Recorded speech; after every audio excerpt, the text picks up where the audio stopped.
Sa number 2, guluwaan sang tubig kung magbaha pagkato sa baybay sa reclamation area, wala pa ma-turnover sa syudad sang Bacolod. Ginklaro ni Bacolod City Mayor Greg Sataya nga wala pa ma-turnover sa Department of Public Works and Highways sa syudad ang diversion channel o kung nagguluwaan sang tubig pagkato sa dagat sa may reclamation area. Ini matapos nga nagbaha liwat ang dalan malapit sa among area sang nagbubo ang ulan sang Martes. Sunod sa alkalde, may mga papeles pa nga ginaprosesong DPWH antes ma-turn over sa syudad ang proyekto. Ginsiling naman ni City Engineer Loben Ceballos nga wala naghukas ang guluwaan sang tubig sa diversion channel rason nga ginbaha ang lugar.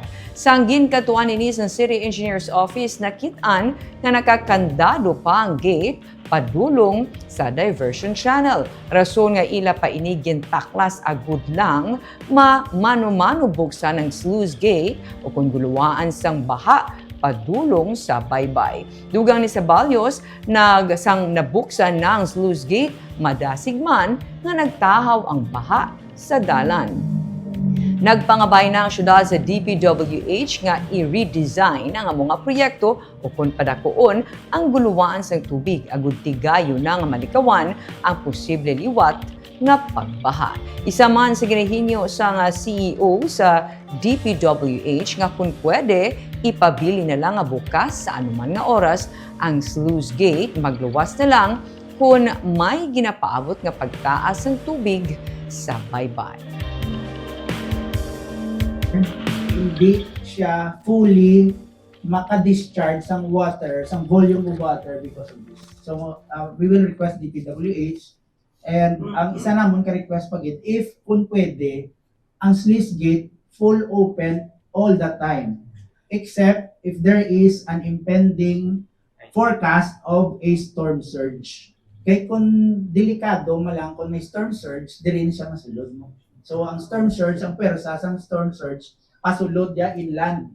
So, di rin siya maagi. But, however, in storm lang gid kag sa mga even high tide, mas nakita namon nga mas advantage nga full open lang sa. Hindi na sa pag-isira-sira, full open na kay ang third namon nga naman to discuss the management of the diversion channel. Kay nakita ta nakalock, nakapadlock. Oo. Hindi kami kasulod, hindi na ma-check. Wala pa na turnover sa ato. So far, amo na siya namon na observation. I mean, we are all from the government, no? This is a matter of pasa-pasa, kundi na ngamon, is that we have the evaluations, we have the recommendations.